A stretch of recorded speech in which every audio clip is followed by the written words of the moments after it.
Namaskaram, everyone, and a very, very good evening to all of you who are joining our session and live today. It is with great pleasure that I welcome you to the Yoga Netri channel and hope that this session benefits you.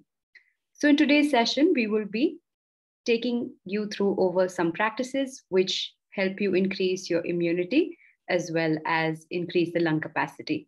These would be very simple yogic practices that are safe and can be done by anyone who's suffering from breathlessness or would like to improve their health during the pandemic.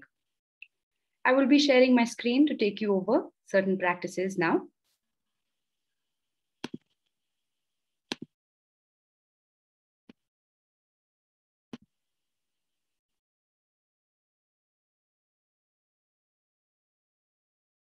So before we begin, it has been an extremely turbulent time for us in India right now.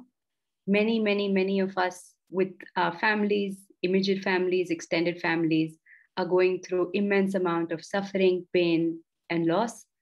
And in these times, it is extremely important that we are able to keep our health and immunity high, not only to help ourselves, but also to help others in the family who may be going through any sort of illness.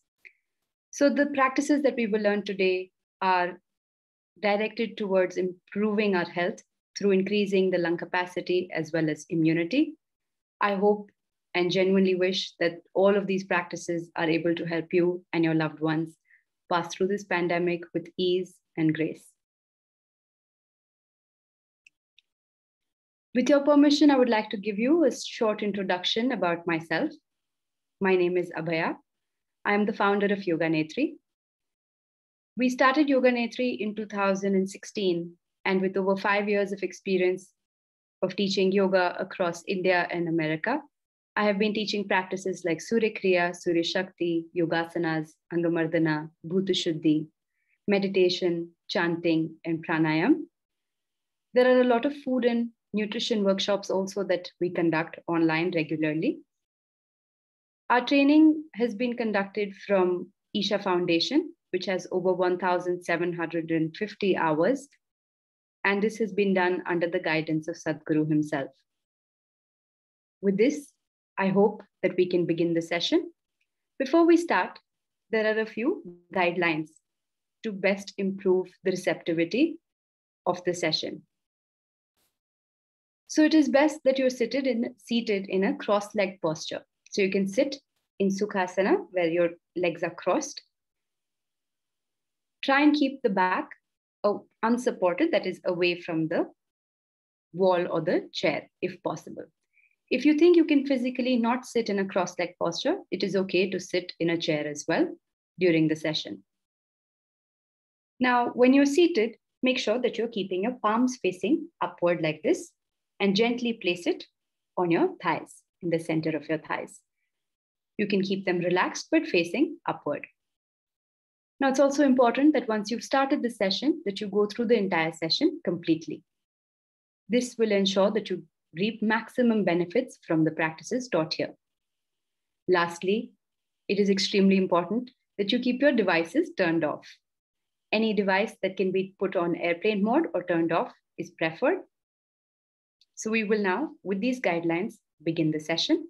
I will give you a few minutes to make sure that you're seated, palms facing upward, with your devices turned off.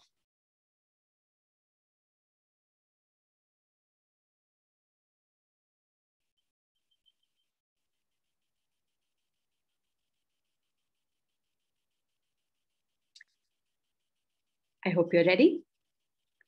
Now, I will give you a short introduction about yoga. In yoga, we consider the world to be made out of these 5 elements. I'm sure you would have also heard of this before. So in yoga, the 5 elements that we talk about are the Panchabhutas. Pancha means 5 and Bhuta means the elements, are ether, earth, fire, air, and water. These are the 5 elements. Now, in today's session, I will be taking you through very, very simple practices that you can do to ensure that the 5 elements are in balance within the body, and hence this will lead to an improved health. We'll start with the first element. So the first element that we will talk about today is fire or sunlight.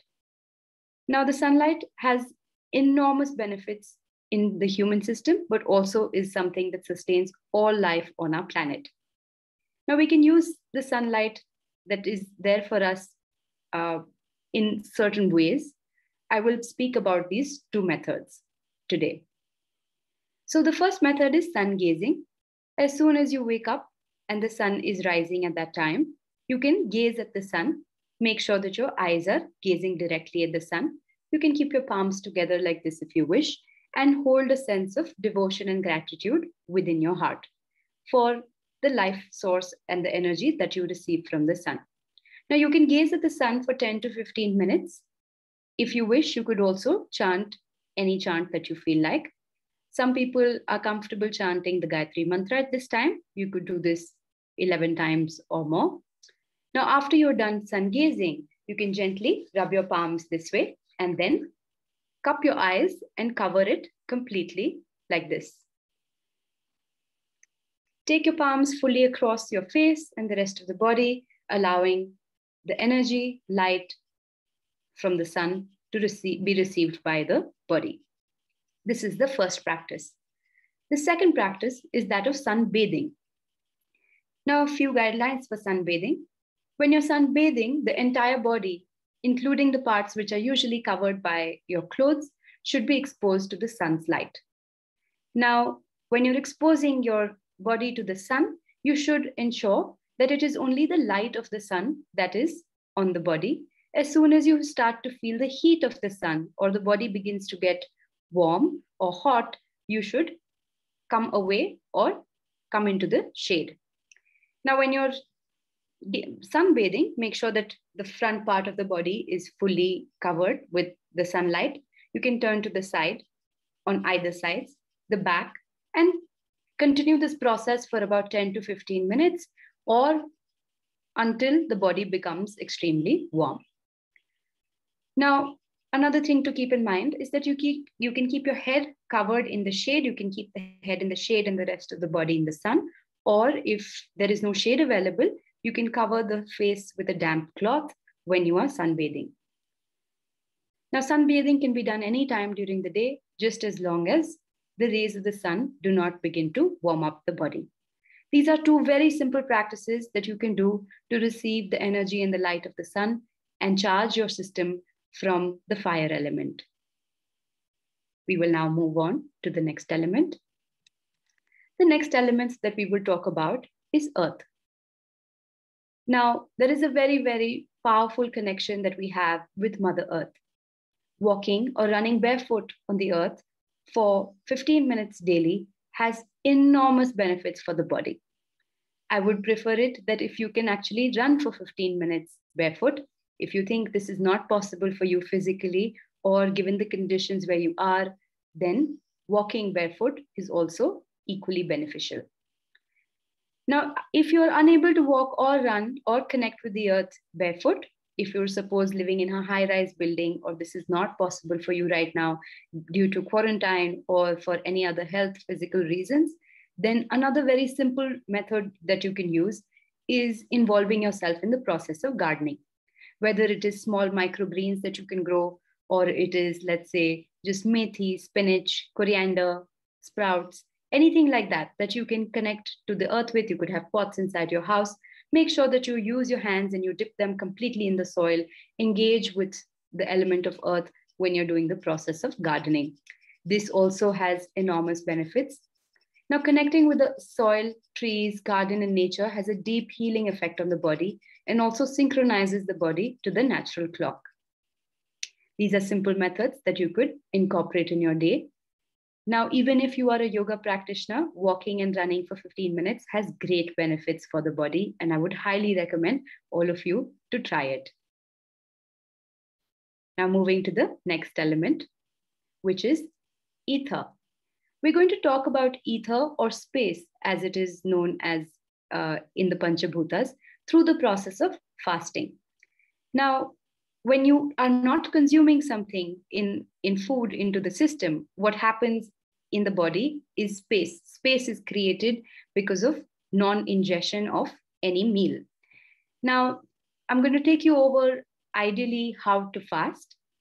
So your fasting ideally starts when you skip your first meal. No food should ideally be consumed during a fast. Now, if you've never fasted before and you think this is extremely difficult for you, you can start slowly by maybe first going on a only fruit-based fast, or at least removing grains from your fast, from the day or your meal. So you could start like that and gradually come to a point where you're able to fully fast without any effort for the entire duration of, say, 24 hours. So in the ashram, we often hold a fast on the day of Ekadashi, which is the 11th day from the full moon or the new moon. Now, the body is naturally in a certain state where fasting helps improve and enhance your spiritual practices. It is not necessary that you do it only on Ekadashi. You can check with the body, you can fix a day for yourself where you feel like the body is not very hungry. If on a particular day you wake up and the body is not demanding food, then it is better to fast. You could start with once in every 15 days and slowly also bring it down to once weekly. There are enormous benefits of fasting right now in the world. Currently, intermittent fasting has become extremely popular. But this is something that in the Indian tradition we have been doing for many, many decades. So you could start with even intermittent fasting or keeping a gap between meals, which is a good 8-hour gap or more. There are enormous benefits to this. Especially when you're sick, actually, fasting helps cure the body a lot. How this works is that there are two main functions of the body. One is digestion, and the second is assimilation. When you're not ingesting food into the system, the process of digestion is paused, and the same energy which is used in the process of digestion is then used in taking care of the body, making sure the wear and tear of the body is repaired, that any sort of disease or illness that may be there in the body is addressed and catered to. So especially when you're sick, you have fever, you don't feel so good, it is actually better to fast and allow the body to heal and then ingest food. Because digestion actually takes up a lot of our energy, and the body consumes most 80% of the energy in just processing the food that we put into our system. So this is a very simple way of helping the body combat any sort of illness or disease that you may be going through. We will now be moving to the next element. And this is water. Now, as you all know, that most of the body that we call as the human system is actually consists of just water. A lot of people ask how much water to drink. There are so many studies which say 8 liters or 8 glasses or 8 bottles or certain liters in the morning or in the evening. In the yogic system, we say that you must drink water only when you're thirsty and no more. When you're drinking water, maybe you can have a sip or two, that is, let's say 10% extra if needed, but nothing more than that. Another thing to remember is that water has memory. Water is something that can be also charged positively or negatively. So if you hold water with a certain sense of devotion, with a certain sense of reverence, of having gratitude in your heart, and consume it with a sense of love, the same water, when it enters your system, can do miracles in the body. But if you consume the water with a lack of awareness or just gulping it down very quickly, the water can change the way that it functions within the system. Now, another way that the human body consumes water is actually by having water-rich food. So foods such as cucumber, watermelon, water-rich vegetables like bottle gourd, things like this, these are very good sources of water also for the system. Now, what happens is when the plant is giving birth to the fruit or the vegetable, it seeps in the richest source of water from the soil and then gives it to the fruit or the vegetable. Now, this process of purification and enriching the water that the plant already does is extremely beneficial for our system as well. So instead of just gulping down water, you could focus on having a more water-rich diet. Another thing to keep in mind is that if you add minimal salt while cooking, this can be extremely beneficial. Salt, which is essentially sodium, has an affinity for water. So if you are consuming excessive salt, there will be an affinity for water. You will feel parched or thirsty a lot more often and want to consume even more water, much more than the body needs. So these are two tips that you could consider while having water. Now, there's also another way in which you can energize the water. Um, I will be taking you through something called the sacred ash or vibhuti. In the Indian culture, we are well aware of the word vibhuti. This is the sacred ash, which is off-white in color. I'll take you through the process of how do you consume or use vibhuti in the system. So usually you take your third finger, ring finger, dip it in the vibhuti. Once it is on the tip of your finger, you will place it in between your eyebrows over here. The second spot where you would place the vibhuti would be here, in the middle of your throat, right here. The third spot would be between the rib cage, right where the diaphragm is at the center. You could place it there. The fourth place where you use vibhuti is at the back of your ear. So you would place it here. There is a soft spot between your ear lobe and your neck. You could place the vibhuti there. Now, these are the four places where you can place vibhuti. Vibhuti has also enormous benefits spiritually in the person's body and system. It makes sure that the body is energetically vibrant. Vibhuti is also actually used and can be used in water.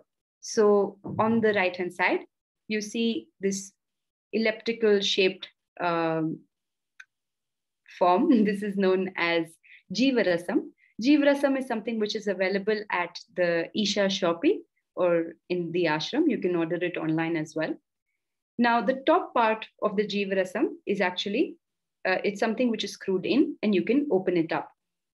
Inside, you can fill a small amount of vibhuti, and it has a very, very tiny opening or a small circular opening at the back. This entire structure is placed inside the water container that you have at home. And over the duration of the day or the next few weeks and months, it emits out a very small quantity of vibhuti into your drinking water. This is a very simple way of energizing your drinking water, or also using vibhuti to energize the entire body, which is in between the eyebrows, the pit of your throat, the corners of your earlobes, and as well as the bottom of your chest. Now you can use this in all of these places. The next thing that we're going to be learning are air or breathing practices, the air element, and we will do this through the practices that we will be looking at in this video. You can sit with your palms facing upward, and we will be going through 2 asanas to see how to do this.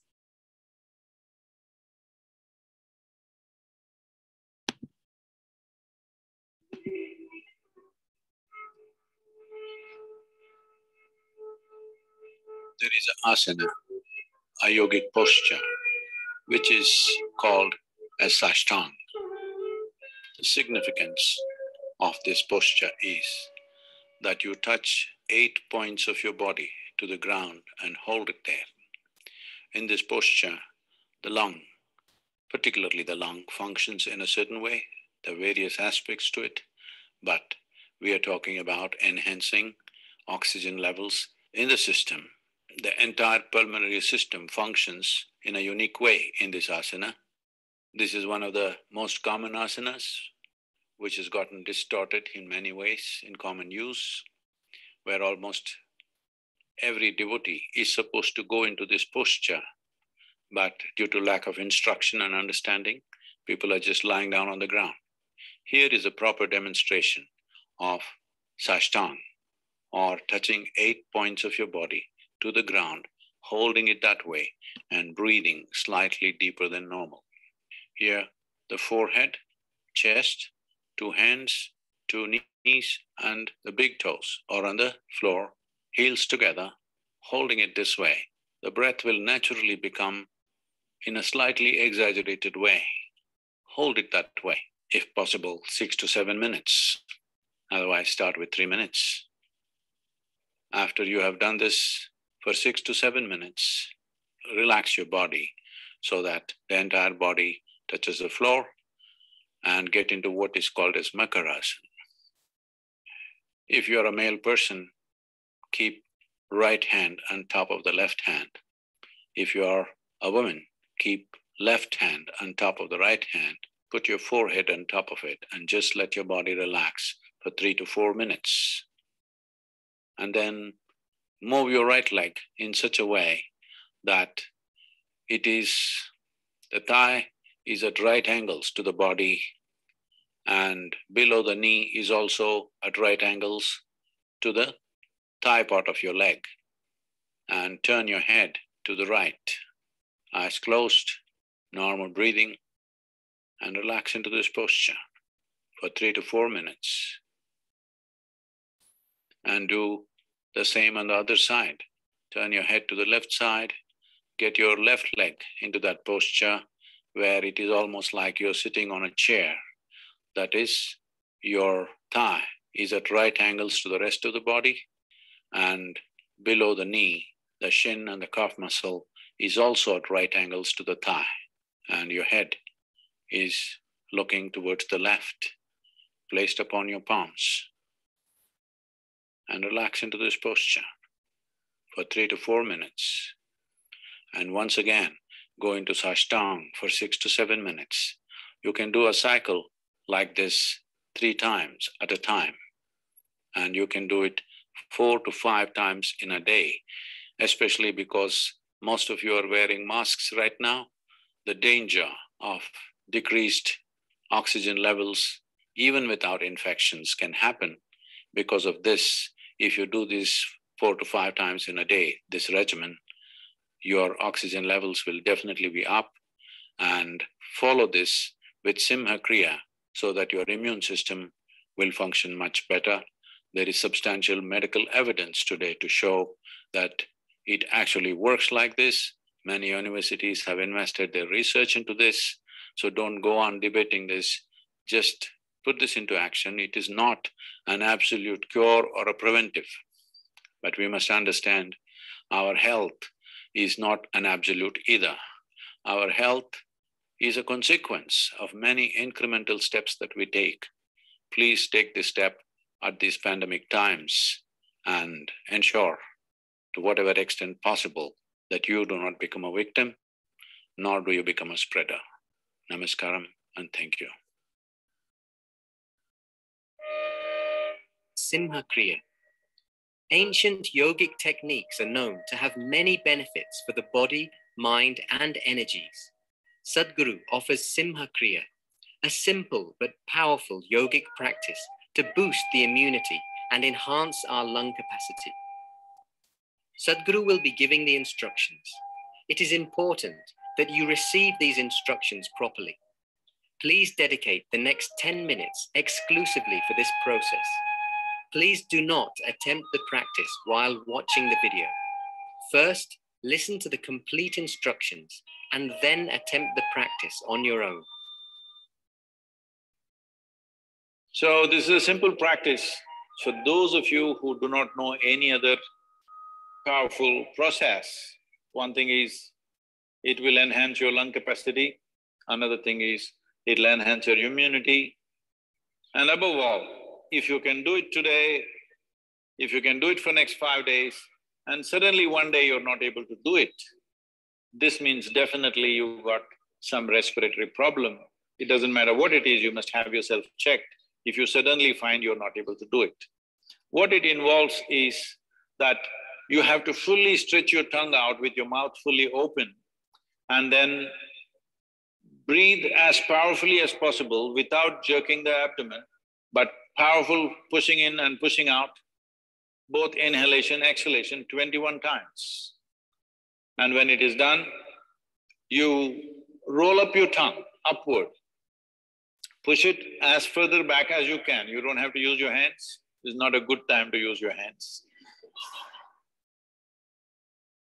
So roll up your tongue fully as much as you can by itself, like, and still with your mouth open. Again breathe the same way.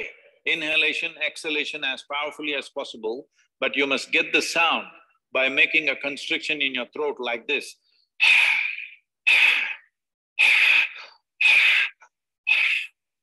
The sound must be there. It's important that you form a constriction at the throat, at the pit of your throat, and make the sound, and inhalation, exhalation, fully exhaling, fully inhaling as powerfully as you can, but without jerking the abdomen.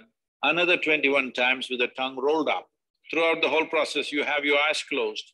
You inhale fully, and simply sit there with the fullness of breath for 1 minute. If you are beyond a certain age or your breathing is not that good, at least 30 seconds. If you're not able to do 1 minute, a minimum of 30 seconds, you stay there. When the day you're not able to do it, you must understand that there is some problem with your respiratory system and you must go for a checkup. Right now, I want you to just observe, don't do it, just observe, and I will tell you how to go about the process.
So what's being done is,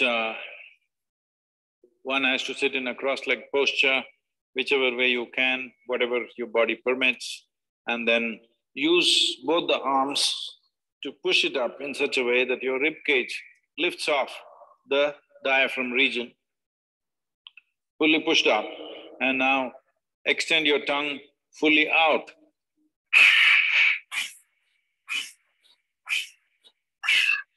Like this 21 times.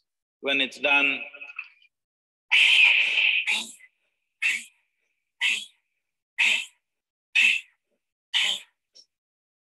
then close your mouth, that also 21 times, then close your mouth.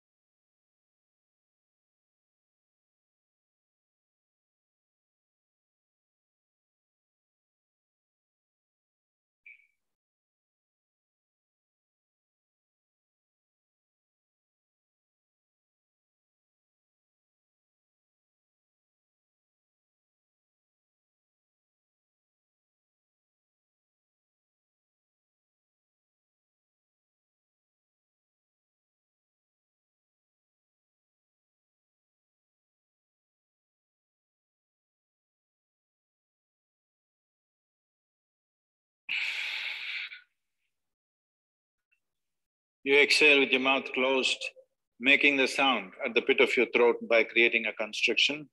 And then if you wish to sit quietly for some time with your eyes closed, do that, and then you can do whatever you're doing. This is a simple practice that anybody could do. You ensure your stomach is not too full, you must be somewhat hungry. Even if you're not totally empty stomach, at least you must be somewhat hungry kind of situation. So, this is a simple practice, particularly those of you who are exposed either because you are medical personnel or you're police or you're in some other service where you're exposed to infected people. Please make sure you do this, this will make a lot of difference for you. Conditions for the practice. You should be somewhat hungry. Ideally, give at least 2.5 hours space between your last meal and the practice. Anyone between the age of 6 to 70 years can do the practice, regardless of their physiological and medical conditions. Those below 6 years of age and those above 70 years of age can also do the practice, but they must do the breathing 12 times only, not 21 times. People with a brain hemorrhage or a brain tumor can do the practice, but they must do the breathing 12 times only, not 21 times. You can practice Simha Kriya up to 3 times daily, ensuring you leave a minimum of 4 hours gap between 2 consecutive practices. Please do the practice exactly as instructed. Do not make any changes or modifications to it, such as increasing the count. Sit in a cross-legged posture. Place your palms facing downward upon your thighs, close to the knees. Use both your arms to push your body upward in such a way that your rib cage lifts off the diaphragm region. Close your eyes. Open your mouth wide and extend your tongue out fully. Breathe in and out powerfully, moving the abdomen muscles, but without jerking the abdomen. With full inhalations and exhalations, making the sound from the pit of your throat.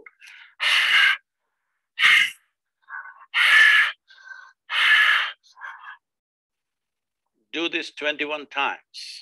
If you happen to be over 70 years of age, do it a maximum of 12 times only.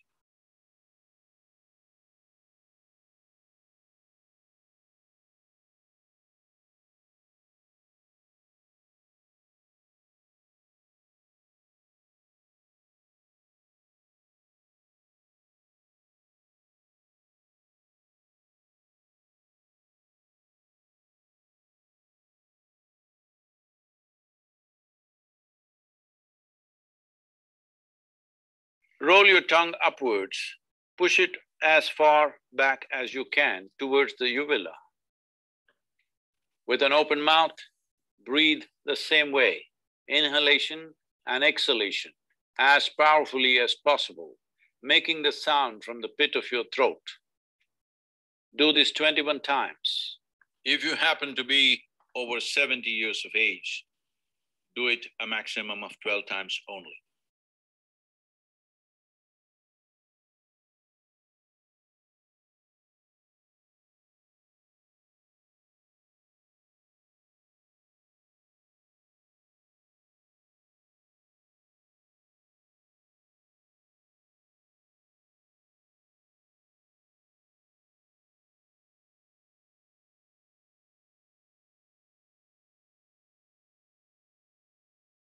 Close your mouth, inhale fully and hold your breath. Simply sit there, holding your breath with the fullness of breath for 1 minute or a minimum of 30 seconds.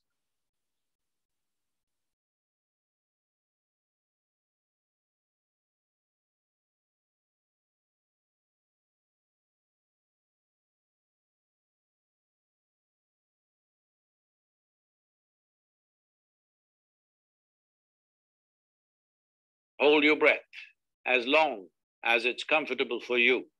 When you feel like exhalation, Exhale through the nostrils with your mouth closed, making the sound at the pit of your throat.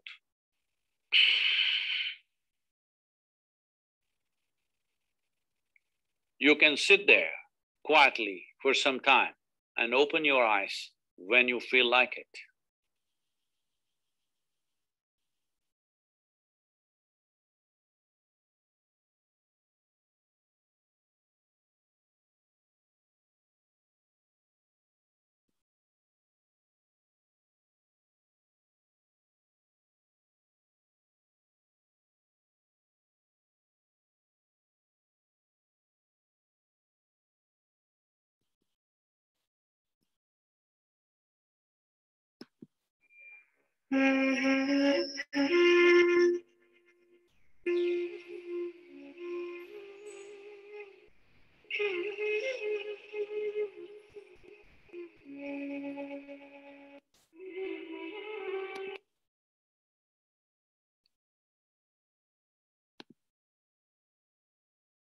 So there were three practices that we learned in this entire sequence. The first one was Sashtanga. Sashtanga was followed by Makarasana, right side, left side, and 3 cycles of Sashtanga. The last practice that we learned was Simha Kriya, and I hope that you could all follow it along with the instructions. If any of you were unable to follow the instructions, we will be linking this particular video for you in the comment section, and also will be sending you emails with this particular link available. So you may also practice this at your own pace. So these are very simple practices that are extremely beneficial for those who are suffering and have low immunity as well as oxygen levels. This covers the element of air. Now we're going to go over a few food items that you could consume to improve your immunity. Now, one thing that Sadhguru has said that it is extremely beneficial is to be able to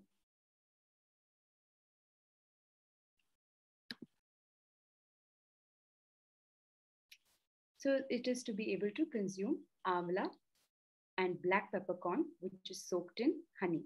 So when it is soaked in honey overnight, you can take 8 to 10 peppercorns as well as amla, soak it in honey overnight, and then consume it in the morning. He suggests that it is best if it is consumed in an empty stomach condition. Amla is the Indian gooseberry for those of you who are unsure of what amla means. The black peppercorn is easily available as well as honey. Now, these 3 things, when consumed on an empty stomach early in the morning, help improve your immunity. Now, the next thing that can really help us also increase immunity is consuming neem and turmeric. Again, it is best consumed in an empty stomach condition. So when you're consuming neem, you can either just chew on the neem leaf directly, and also what Sadhguru suggests is that you can keep it in your mouth, around the sides of the mouth, and let it stay there for a few hours so that the body can absorb the benefits of neem directly into the bloodstream. Another way to consume neem is to use the powder, and in the powder, what you see in the image here is we've taken the neem powder as well as turmeric powder, added just a few drops of water in it. Adding the water, we then start to roll it in our palms like this and make small pea-sized balls of both neem and turmeric. Now, this can also be done the previous night so that it can be consumed in the morning directly. This is another way to consume it. If you're unable to do this, you can also consume it directly in the powder form. So you have it with a glass of warm water, slightly lukewarm water, laced with honey. Honey should be consumed in such a way that you can smell it but not taste it. So a very slight amount of honey in lukewarm water. So using that water, you can consume this either directly as a powder form or making these neem balls or turmeric balls, or sometimes you could also find the capsules. There are neem and turmeric capsules, which are also available for those people who find the taste extremely strong. So you could also use that. These are ways in which neem and turmeric can be used. Now, right now, we will be going over a particular chant, which is called the Yoga Yogeshwaraya chant. This chant is extremely beneficial also for people to improve their immunity. We will do the chant together. You can sit in a cross-legged posture. Ensure that your palms are facing upward like this. Through the duration of the chant, it is important that you keep your eyes closed and chant along with the audio that you hear. We will start now.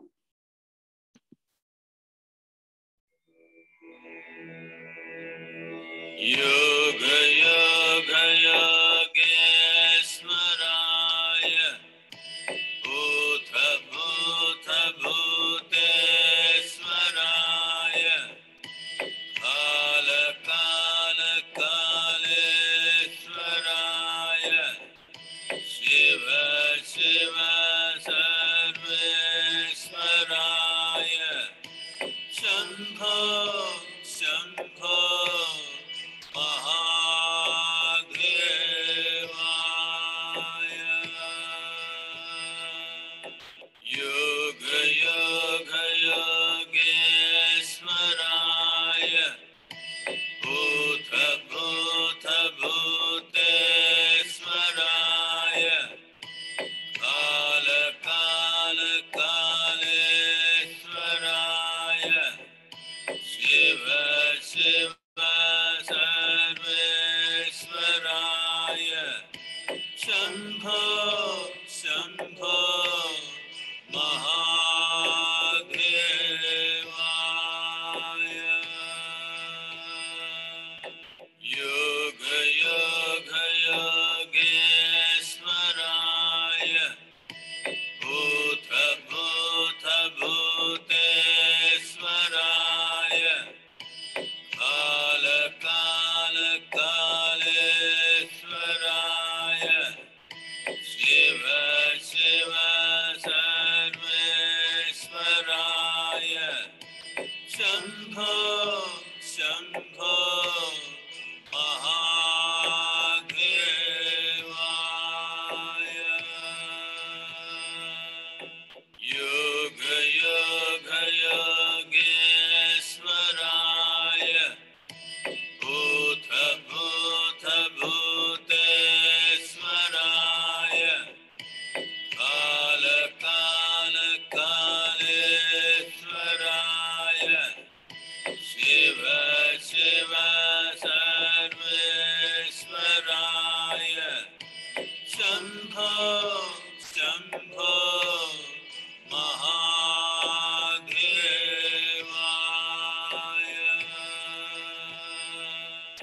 Yoga Yoga Yogesvaraya Bhuta Bhuta Bhutesvaraya Kala Kala Kalesvaraya Shiva Shiva Sarvesvaraya Shambho Shambho Mahadevaya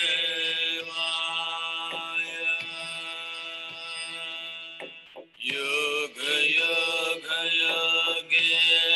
Yogesvaraya Bhuta Bhuta Bhutesvaraya Kala Kala Kalesvaraya Shiva Shiva Sarvesvaraya Shambho Shambho Mahadevaya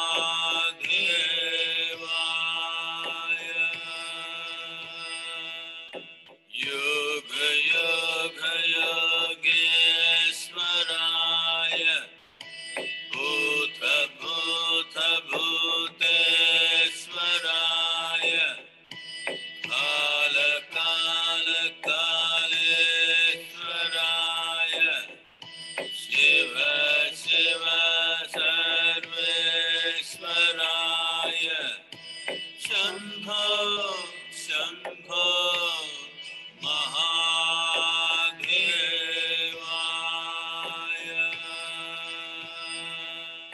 Yoga Yoga Yogesvaraya Bhuta Bhuta Bhutesvaraya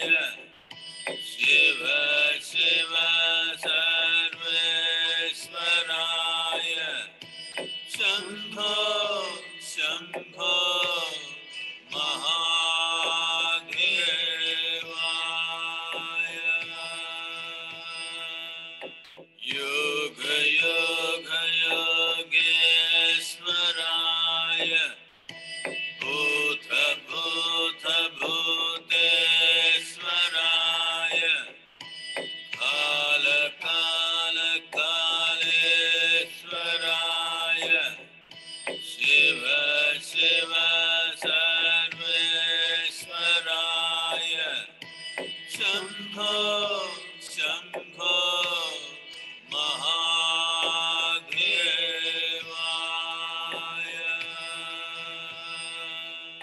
Yoga Yoga Yogeshwaraya, Bhuta Bhuta Bhuteshwaraya, Kala Kala Kaleshwaraya, Shiva Shiva Sarveshwaraya, Shambho Shambho Mahadevaya.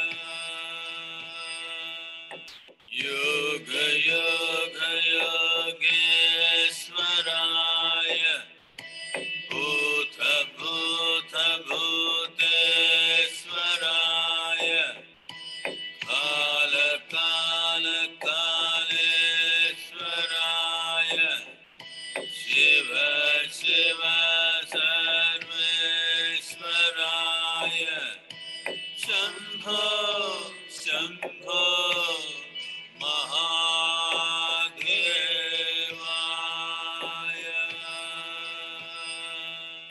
Yoga Yoga Yogeshwaraya, Bhuta Bhuta Bhuteshwaraya, Kala Kala Kaleshwaraya, Shiva Shiva Sarveshwaraya, Shambho Shambho Mahadevaya.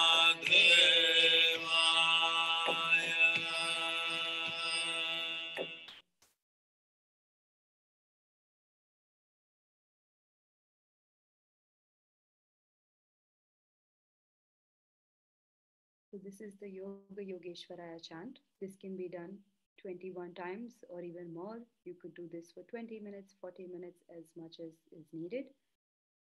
It is important that you know that it is these chants and these practices, this is not a cure for coronavirus, but this only helps improve and health and bring a certain sense of resilience in the system.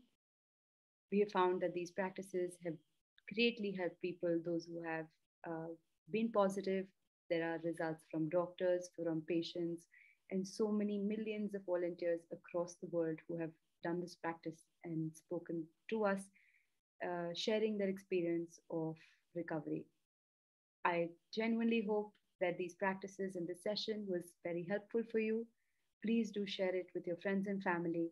And I hope that everybody stays safe, healthy, and corona free. Pranam, namaskaram. Thank you so much for attending this session.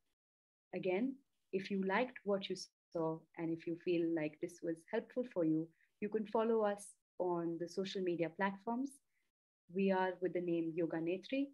We're available on Instagram, where you will get a lot of information about recipes, about practices, about upcoming workshops, as well as on Facebook, YouTube, and of course, we also have a website which is regularly updated. So thank you so much. And we hope to see you on our various platforms, connecting with us and taking you on this journey together towards health, well being, and bliss. Thank you so much.